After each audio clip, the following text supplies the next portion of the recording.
Hello, hello, hello. How's it going? Yes, we're near Valentine's Day. Are you ready? Anyways, hello everybody. It's me. It's 12:30. That means that you and I have an appointment. It's time to discuss it with Drake. Welcome to episode number 112. That's right, 112. And today's quick topic is going to be our home improvements tax deductible. Well, you're going to be surprised to find out. So before we get started, remember, if you ever miss an episode, please just go over to YouTube, type in Drake Real Estate TV.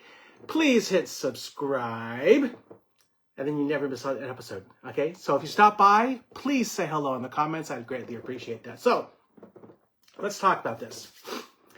There are tax implications of making home improvements, but only in specific situations. Okay? When it comes to your taxes, of course, you should always consult a CPA. Disclaimer. A home improvement might include anything done that increases the value of your home substantially, and also improve the useful life of the property or create new uses. So we're going to get to more on what that means specifically now. So home improvements versus repairs. Hello, Miss Lee. How are you? I miss you. That's Miss Norway, by the way. Anyways, first, the money you spend on your home in terms of taxes can be divided into improvements and repairs. The cost of capital improvements can be added to your tax basis of your home. It's what is subtracted from the sales price to figure out how much your profit is. With that in mind, you can only take advantage of this if you're selling your home. Kind of makes sense, right? So a capital improvement in this context is what I just mentioned. So anything that adds value, adapts a home to new uses, or prolongs its life.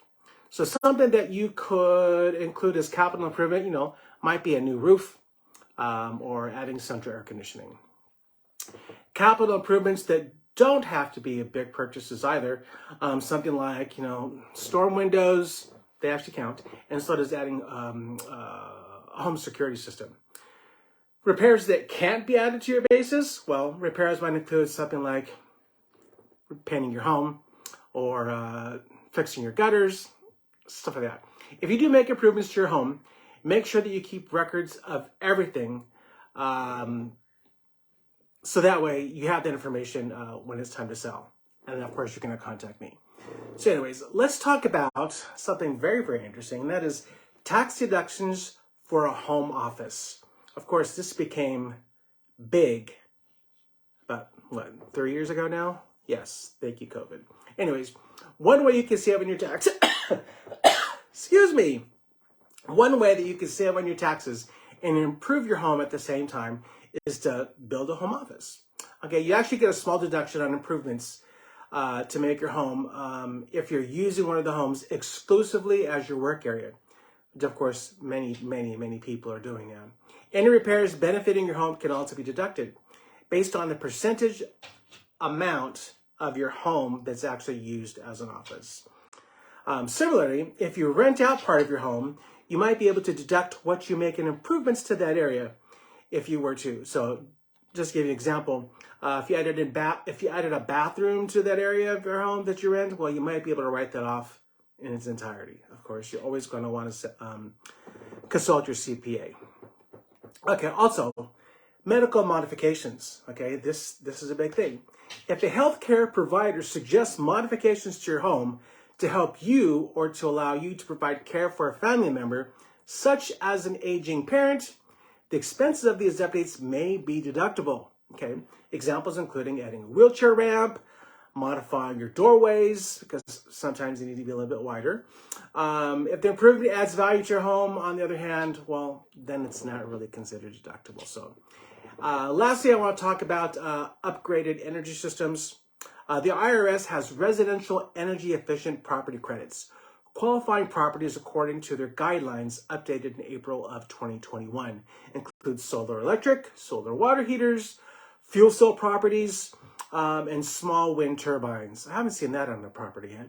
Also included are geothermal heat pumps. Improvements qualifying for residential energy property credit include adding energy-efficient exterior windows. That's always a good thing.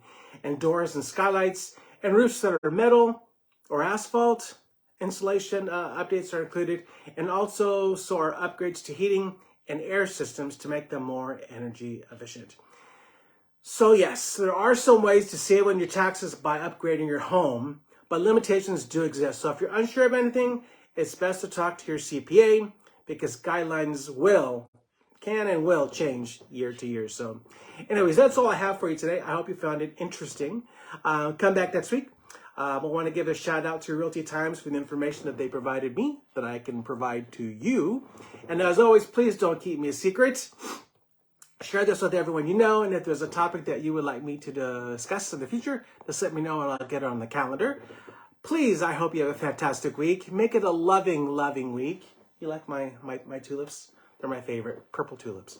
Anyways, be kind to one another. Don't forget to live, laugh, and love. And until we see each other again next week, when the next move matters, how can I forget that? Discuss with Drake. All right? Talk to you soon. Take care, everybody.